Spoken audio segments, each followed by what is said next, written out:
नमस्कार, मैं पल्लवी शर्मा। आप देख रहे हैं अमन न्यूज का खास कार्यक्रम हमारी बात। जिस तरह से बांग्लादेश में अल्पसंख्यकों के ऊपर लगातार अत्याचार की खबरें सामने आ रही हैं, साथ ही जिस तरह से उनके मंदिरों को तोड़े जाने की खबर सामने आई है, अब जो है चिन्मय कृष्ण दास जो इस्कॉन के सदस्य हैं, उनकी गिरफ्तारी सामने आ रही है। इसी पर चर्चा करने के लिए पूरे बांग्लादेश की स्थिति आखिर है क्या, हमारे साथ तमाम मेहमान जुड़ चुके हैं। हमारे साथ मेरठ से मोहम्मद शाकिर हमारे साथ मेरठ से जुड़ चुके हैं, हमारे साथ लोनी गाजियाबाद से मोहम्मद जावेद जुड़ चुके हैं, और साथ ही दिल्ली चांदनी चौक से हमारी संवाददाता इल्मा खान जो है ग्राउंड जीरो से हमारे साथ जुड़ चुकी है।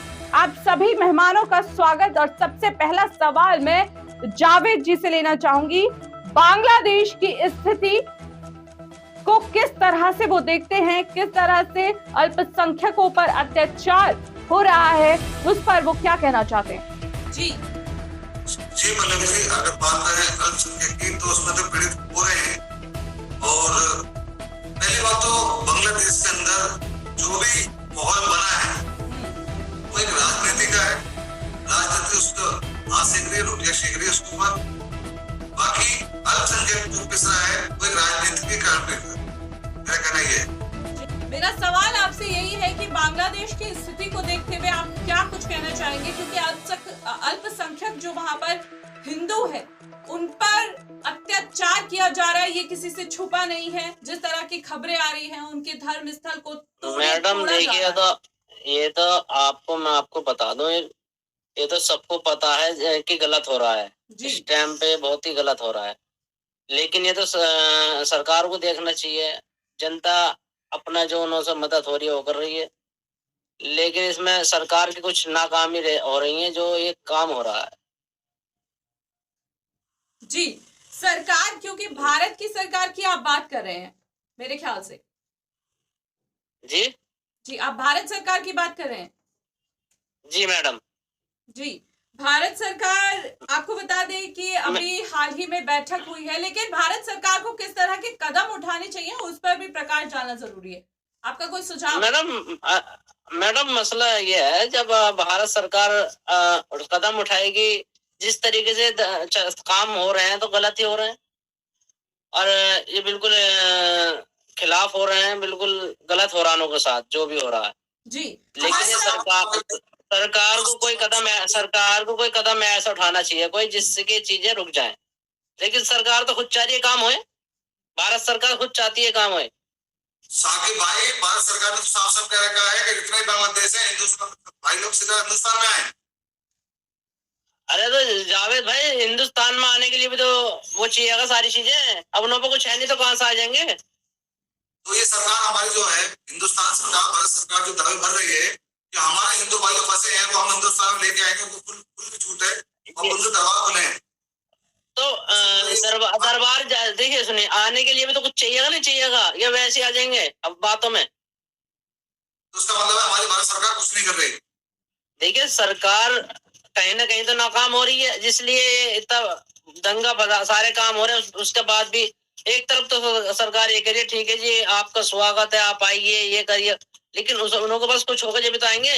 के बीच भी एक ऐसा माहौल है कि वो इस पर चर्चा नहीं करना चाहती है, क्या वजह है इसकी? मैडम डर जो पैदा कर रखा है, चर्चा नहीं हो पाती। हमारे हिंदुस्तान में, मैं बांग्लादेश की बात नहीं करता, हिंदुस्तान की बात करना चाहता हूँ। मतलब हिंदुस्तान में जो बांग्लादेश में हुआ है वो हमारे हिंदुस्तान में नहीं हो रहा है क्या? अभी फिलहाल में ये कांड हुआ, ये आप जानते हो। एक मस्जिद के ऊपर 5 लोग मारे गए, ये आप जानते हो। लेकिन हिंदुस्तान की स्थिति को बांग्लादेश की स्थिति से तुलना कैसे की जा सकती है? वहां पर तो कट्टरपंथी और जिस तरह से पाकिस्तान का भी हाथ इसमें बताया जा रहा है, उनकी मित्रता हो चुकी है। जब से एक मुस्लिम एरिया है, सारा मुस्लिम देश हो रहा है, एक किस्म का वहां सारे मुस्लिम है, पर वहां भी हिंदू भाई रह रहे हैं, उनको कोई दिक्कत नहीं है, उनको कोई दिक्कत नहीं है। और जो धार्मिक स्तर की बात की जा रही है, वहां कोई धार्मिक स्तर नहीं टूट रहा, वहां का कोई ऐसा नहीं। ये सिर्फ एक जनता, आम जनता और प्रधानमंत्री की लड़ाई थी, जो वहां से प्रधानमंत्री भाग के आए थे हिंदुस्तान में। वहां ऐसी लड़ाई नहीं थी कि वहां धार्मिक स्थलों को दिक्कत परेशानी नहीं जाए। वहां तो सिर्फ एक प्रधानमंत्री और आम जनता। लगातार वहां से खबरें आ रही है कि हिंदुओं को प्रताड़ित किया जा रहा है, उनको उनके देश छोड़ने के लिए मजबूर किया जा रहा है, जो सरकार की बात नहीं मान रहे हैं उनको झूठे, एक सेकंड मेरी बात पूरी हो जाने दीजिए, उनको झूठे आरोप में फंसाकर जो है जेल में डाला जा रहा है। इसको आप क्या कहेंगे फिर? पहली बात तो आप जो मीडिया चैनल दिखाती है वो मेरे मानना तो ये है ये सारा गलत दिखाती है। अभी तक किसी हिंदू भाई ने कोई वाइट ये नहीं कहा मुझे पीड़िता हो रही है, मैं दिक्कत में हूँ, किसी ने नहीं कहा। ये एक होता सारा बहुत बड़े बड़े चैनल पे दिखा देते हैं कि आज हिंदू बांग्लादेश में हिंदू भाई तो परेशान है, मुस्लिम भाई ने ऐसा कर दिया, धर्म स्थल तोड़े गए। ये ऐसा कुछ नहीं है, समा भाईचारा है। जैसे हमारे हिंदुस्तान के अंदर एक भाईचारा है, वहाँ एक भाईचारा है। इंसान इंसान काम आता है, कोई इंसान को दुख नहीं पहुंचाना चाहता। ये सिर्फ राजनीति होती है, राजनीति में ही सारे काम पूर्ण होते हैं। हिंदू मुस्लिम और भाईचारा को खत्म करना चाहते हैं यहाँ पे।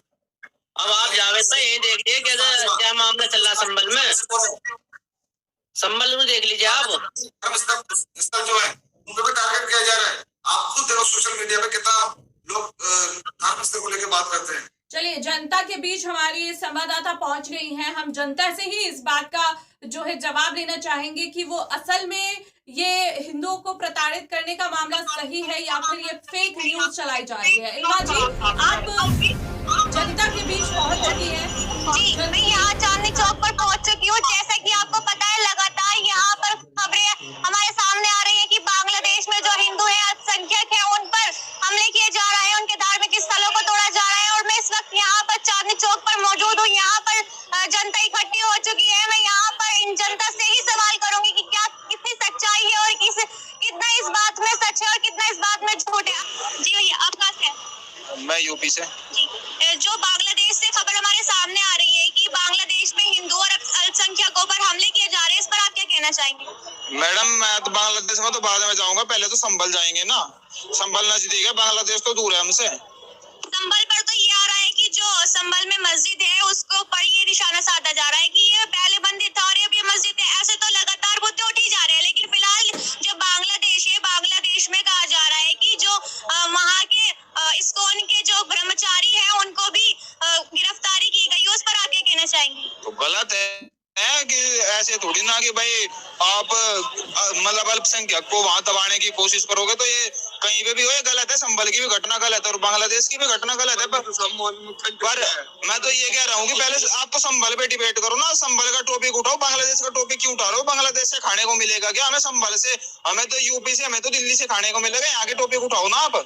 संभल की घटना पर आप क्या कहना चाहेंगे? संभल की घटना पे मैं ये कहना चाहूंगा कि जो एक सीओ बनता है ना, अनुज चौधरी जैसे लोग या कोई भी पुलिसकर्मी दिन रात पढ़ाई करते हैं, बैग ना 5-5, 10-10 किलो के बैग लेके इतनी किताबें लेके जाते हैं, तब सीओ बनते हैं। कोई भी अनपढ़ आदमी पत्थर मार के मार देगा ना, इसीलिए ऐसे ये कोई कानून नहीं है भारत में कि आपको किसी चीज से दिक्कत है तो आप पत्थर से उन चीज का सोल्यूशन करोगे। भारत के अंदर न्यायपालिका है, कानून है भारत के अंदर, और समाज है। समाज में बैठ करके हर चीज का डिस्कशन हो सकता है, हर चीज का सोल्यूशन निकल सकता है, लेकिन पत्थर किसी चीज का सोल्यूशन नहीं है।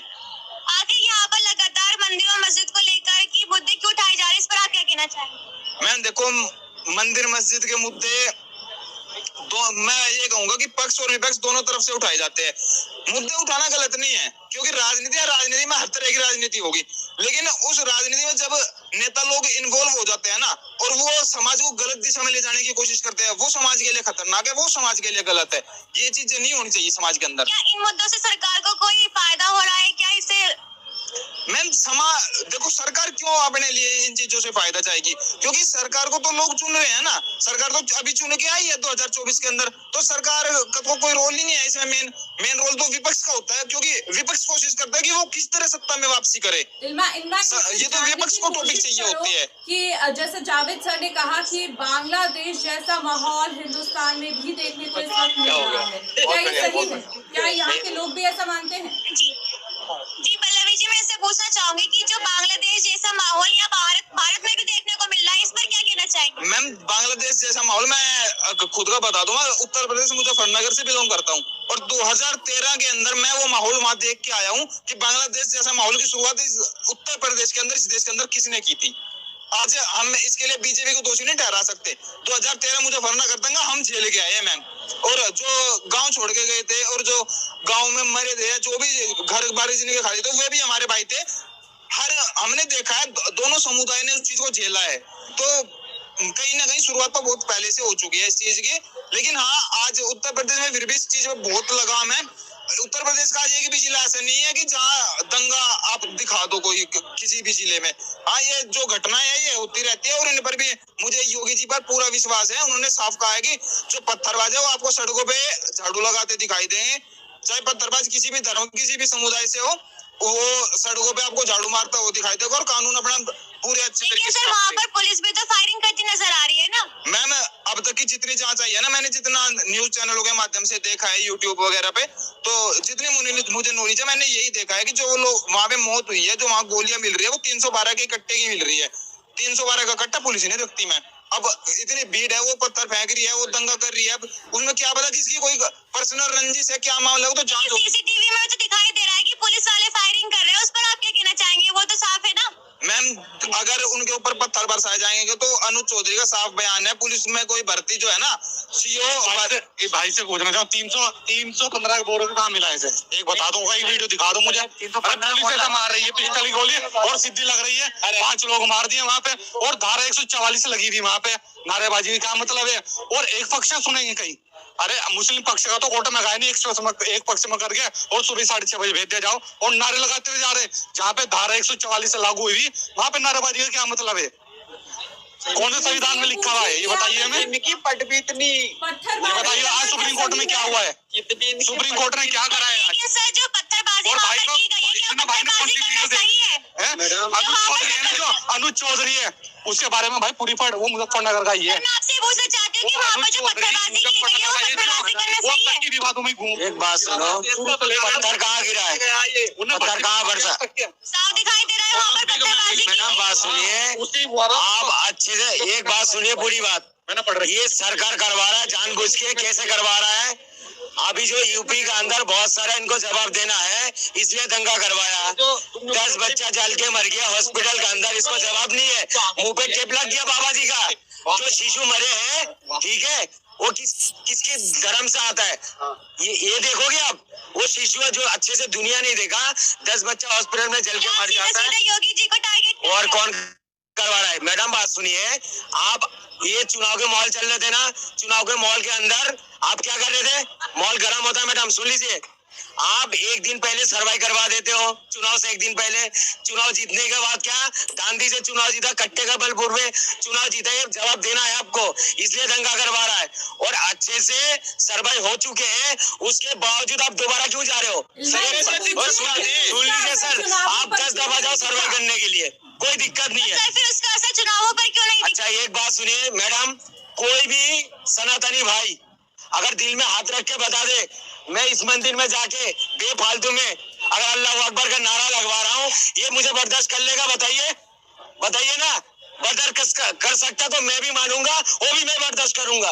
अगर आप जा रहे हो, ये कानून के तौर पे जा रहे हो, वो मैं तो कह रहा हूँ उन पे। आप क्या कहना चाहेंगे? लगातार वहाँ पर जय श्री राम के नारे लगाए गए थे स्टार्टिंग में, उस पर आप क्या कहना चाहेंगे? मुझे जय श्री राम वो तो गलत था सर। नहीं, देखो मुझे नारों के बारे में नहीं पता, जिस चीज की मुझे नॉलेज नहीं है, जिस चीज की इन्फॉर्मेशन नहीं है, मैं उसमें कोई बात नहीं करूंगा। लेकिन एक चीज मैं कहना चाहूंगा, भारत देश संविधान पे चलता है। भारत के अंदर कानून है, भारत के अंदर पत्थरबाजी से निर्णय नहीं लिए जाते, भारत देश के अंदर संविधान से निर्णय लिए जाते हैं। और नहीं पत्थरबाजी हुआ मैडम, बात सुन लीजिए, रुक तो जाए। संविधान से चलता है। प्लेसेस ऑफ वर्शिप एक्ट 1991 जब लग रहा है, इसका मतलब समझते हैं आप? पता है ये एक्ट क्या है? ये एक्ट ये है कि 1947 का जितने भी धार्मिक स्थल है उससे पुराने, उसमें कोई सर्वे नहीं हो सकता। इसका उल्लंघन हो रहा है, नहीं हो रहा है, ये पता है आपको? संविधान की बात कर रहे हैं, ये चीज पता है आपको? प्लेसेस ऑफ वर्शिप एक्ट क्या है? नहीं, इसका उल्लंघन हो रहा है, नहीं हो रहा? संविधान की बात कर रहे हैं, ये पता है आपको? एक चीज सुनिए मैडम, ये चीज पता है आपको? आप कह रहे हो संविधान का उल्लंघन नहीं हो रहा।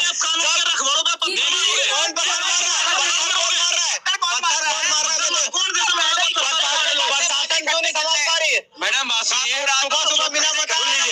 जो पुलिस पुलिस के ऊपर पत्थर मारे हैं ना, मैं उसको गलत ठहराता हूँ। जो पुलिस का ऊपर जो मारे हैं, या हिंदू हो या मुसलमान हो, उसमें कार्रवाई करे। पहली बात, आप बार बार बड़ा चढ़ा के दिखाते हो, एक मजहब को टारगेट करते हो बार बार, कितने दिन बर्दाश्त करेगा मैडम? हम इसको मजहब को टारगेट नहीं कर रहे, यहाँ पर जय श्री राम के नारे लगाए गए, वो आप लगाइए जय श्री राम के नारे। अरे मैडम सुनिए, जय श्री राम का मैं आवाज लगा रहा हूँ, जय श्री राम क्या हो गया? जो पथराव किए गए वो सही अरे है। मैडम जय श्री राम मैं बोल रहा हूँ ना, जय श्री राम क्या हुआ? हम अल्लाह बोलते हैं, जय श्री राम बोलते हो, क्या दिक्कत है? एक बात सुनो, बार बार आप जो है मंदिर के अंदर आओ, मंदिर दिख जाता है। अभी क्या एक मामला ठंडा नहीं हुआ, अभी क्या अजमेर का मामला छेड़ दिया आपने? अच्छा एक बात सुनो, मैं तो भारत का संविधान है, भारत का संविधान कोई मानेगा या नहीं? भारत का संविधान लिखित संविधान है।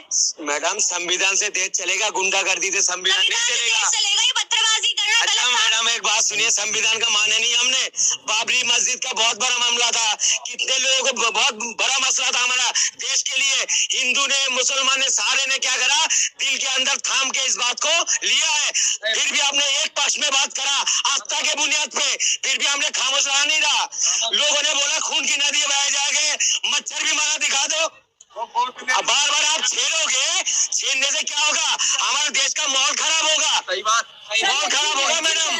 ये मुद्दा बात सुनिए, ये बेरोजगार पे जो है ना बात नहीं कर रहा है।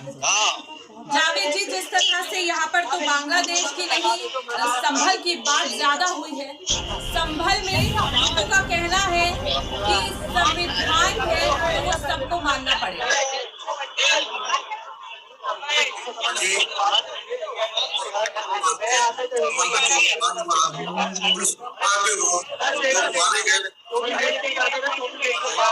बाकी मैं ये कहूँगा कि पत्थरबाजी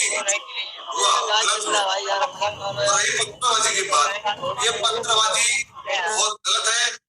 इसी पर भाई पत्थरबाजी तो बाद में हुई है, पहले तो गोली चल रही है। इसीलिए आप वीडियो देखो, आप पे नहीं तो मैं आपको भेज दूंगा, आप वीडियो देखो तसल्ली से। पहले गोली चल रही है नहीं चल रही है? वहाँ का प्रशासन कह रहा है गोली की भी इन्होंने परमिशन दे रखी थी वहाँ पे, पब्लिक प्रशासन ने आदमी मारने की परमिशन दे रखी थी। परमिशन किसी को भी मार दो। मेरी बात साकिब भाई, साकिब भी सुनिए मेरी बात। परमिशन की बात ऐसी है, पुलिस कह रही है कि हमने गोली नहीं चलाई। अभी एक सीओ की बाइट लगातार वायरल हो रही है, उसमें सीओ कह रहा हमने तो गोली नहीं चलाई, वो तो हम वैसे तानने थे। वीडियो में गोली से कैसे चल गई? वीडियो में गोली कैसे चल गई? वहाँ पर एक सीसीटीवी कैमरे में तो साफ दिखाई दे रहा है कि पुलिस वाले गोली चलाते दिखाई दे रहे हैं। आप सीसीटीवी छोड़िए, छत की वीडियो आएगी मेरे पास, जो छत पे से वीडियो बनी, मेरे गोली चल रही है, इंस्पेक्टर गोली चला रहा है। देखिए, चाहे गोली चलाना हो या बताइए मैं गलत कह रहा हूँ? गलत है, संविधान के अंदर दोनों ही गलत माने मैडम देखिए, कानून जो है, कानून सबको मानना पड़ेगा और संविधान मानना पड़ेगा, लेकिन यह नहीं है आपके हर तरीके से गुंडागर्दी चलेगी। बताइए, एक बेचारा घर की सब्जी लेने जा रहा, घर उसके गोली मार दी, उसके क्या कसूर था भाई? इसी लाइव डिबेट पे हम पहले भी चर्चा कर रहे थे, जब यहाँ पर कहा गया था कि पुलिस या फिर भीड़, किसने गोली चलाई ये साफ नहीं कह सकते। अब ये जांच के बाद पता चलेगा कि पुलिस की गोली लगी है या फिर भीड़ में कोई दंगा। आप वो वीडियो तो देखो तसल्ली से, ये जान आप वो वीडियो तसल्ली से देखें, वो वीडियो देखो आप नहीं तो आपको मैं भेज दूंगा, कोई नहीं। सुप्रीम कोर्ट तक मामला चला गया है ना, सुप्रीम कोर्ट देखेगा। आज सुप्रीम कोर्ट ने दे तो दिया आदेश, आज सुप्रीम कोर्ट ने कह दिया, सुनिए मैडम सुनिए, आज सुप्रीम कोर्ट में ये कह दिया, हाई कोर्ट जाइए, जब तक हाई कोर्ट का निर्णय नहीं आता, जब तक आप कोई भी कार्रवाई नहीं करोगे। जी साकिब साहब सुनिए मेरी बात, आप कह रहे हैं किसने गोली चलाई है, पुलिस कह रही है मैंने गोली नहीं चलाई है, ये तो कोर्ट डिसाइड करेगा किसने किसको गोली चलाई। अरे जनाब सुनिए मेरी बात, सुनिए मेरी बात, क्या पुलिस ने गोली चला के ये कौन डिसाइड कर रहा है? हम जावेद साहब, शायद आपको पता नहीं है आज सुप्रीम कोर्ट ने क्या फैसला दिया है। जी आज क्या फैसला दिया आपको पता है? जी बताइए। आज सुप्रीम कोर्ट ने फैसला यह दिया, जब तक हाई कोर्ट निर्णय नहीं लेता इस बात को पर, जब तक आप कोई कार्रवाई नहीं करोगे, और जो भी इसमें दोषी है, जो भी वीडियो है, उनके खिलाफ FIR दर्ज होंगी। आज सुप्रीम कोर्ट का आदेश है। सर जांच के जो लिए तो चाहे उसमें आदेश पुलिस सुप्रीम वाला कोर्ट हो, ने दिया चाहे है उसमें ना। आम आदमी हो, चाहे उसमें कोई भी हो। वही तो हम कह रहे हैं कि जांच के आदेश भी तो सुप्रीम कोर्ट ने दिए हैं, तो हाई कोर्ट भी तो जांच करेगा ना। सीबीआई की भी मांग की गई है। मैडम एक बात तो बताइए, आप मस्जिद में जा रहे हैं सुबह 6:30 बजे और वहाँ नारे लगाते हुए जा रहे हैं। अरे जब जाना है तो जो अधिकारी होता है, अधिकारी पब्लिक को थोड़ी लेके जाता है, वो तो चुपचाप जाता है, जांच करके आ जाता है। वही तो कह रहे हैं, इसी मामले के लिए तो सुप्रीम कोर्ट ने जो है हाई कोर्ट के आदेश को पालन करने की बात कही है ना, इसी के लिए तो जांच होगी ना सर। वही तो तो मैडम आप जब मामला गमरा है, जब सुप्रीम कोर्ट तक पहुंचा मामला, जब गमरा गया मामला जी, ज्यादा जांच होगी, उसी के बाद जो साक्ष्य है सारे सामने निकल कर आएंगे। इल्मा के पास जाना चाहूंगी। इल्मा, लास्ट आप जनता से ही सवाल कीजिए कि जिस तरह से हालात है, बांग्लादेश तो अब लोग भूल ही गए हैं, लेकिन फिलहाल संभल की बात होगी तो संभल पे ही चर्चा कर लेते हैं। संभल में जिस तरह से घटना हुई है, आने वाले चुनावों पर उसका क्या असर पड़ने वाला है, ये जनता से जानने की कोशिश कीजिए। जी पल्लवी जी, मैं यहाँ पर मौजूद जनता से ये सवाल करना चाहती हूँ कि सर, क्या जो संभल में जो घटना हुई, इससे चुनाव पर कोई असर पड़ेगा? असर तो पड़ना चाहिए सरकार को, वोट कमेगी सरकार की। हम तो यहाँ टूरिस्ट टाइप घूमने आए हैं बिहार से, इतना तो जानकारी। दिल्ली के अंदर इस पर क्या असर पड़ेगा? असर तो पड़ना चाहिए वोट पे। दिल्ली सरकार जो काम कर रही है, यहाँ तो बहुत पॉल्यूशन भी बहुत है दिल्ली में, इसमें सरकार क्या कर सकती है? संभल में जो घटना है उससे मैं पूछना चाह रही हूँ कि उससे जो विधानसभा इलेक्शन है दिल्ली में, उस पर क्या असर पड़ेगा? असर तो पड़ेगी। अब देखिए जो भी है सरकार बनेगी उस पर असर पड़ेगी, उसका नॉलेज नहीं है इतना। क्या लगता है किसकी सरकार बनने वाली है? क्या लगता है किसकी सरकार बनने वाली है? देखिए अब तो जनता पे डिपेंड करती है ना किसकी सरकार बनेगी। जो सरकार अच्छी काम कर रही है उसी सरकार बनना चाहिए। और से बात करने की कोशिश करिए। ये तो इस वक्त ही बताएगा कि आने वाले चुनावों पर इसका क्या असर पड़ने वाला है और किसकी जीत होती है, किसकी सरकार बनती है। फिलहाल इस चर्चा में आप सभी का जुड़ने के लिए बहुत बहुत शुक्रिया। जिस तरह से आपने देखा कि किस तरह देश की जनता फिलहाल अभी बांग्लादेश तो नहीं, लेकिन उत्तर प्रदेश के संभल में जो घटना घटी है उस पर चर्चा करने के मूड में आज नजर आई है। और उसमें हमने देखा है कि तमाम लोग जो है अपना अपना पक्ष रखते नजर आए हैं। हमारे साथ हमारे मेहमान भी जुड़े थे जिन्होंने भी संभल की घटना पर अपनी अपनी प्रतिक्रिया दी है। अब आपको बता दें कि ये मामला जो है सुप्रीम कोर्ट हाई कोर्ट में है, उस पर आदेश सुप्रीम कोर्ट ने दे दिए हैं कि हाई कोर्ट अभी जांच करेगा और जिस तरह से उसमें सामने निकल कर आएगा उसी के बाद जो है कानूनी कार्यवाही लोगों पर भी और पुलिस प्रशासन पर जो सवाल उठाए गए हैं उस पर की जाएगी। फिलहाल इस चर्चा में आप सभी तमाम मेहमानों का जुड़ने के लिए बहुत बहुत शुक्रिया। बांग्लादेश पर अल्पसंख्यकों के अत्याचार की चर्चा भी हम जारी रखेंगे, मुद्दे को लेकर आएंगे नई चर्चा में। फिलहाल आप देखते रहिए अमन न्यूज।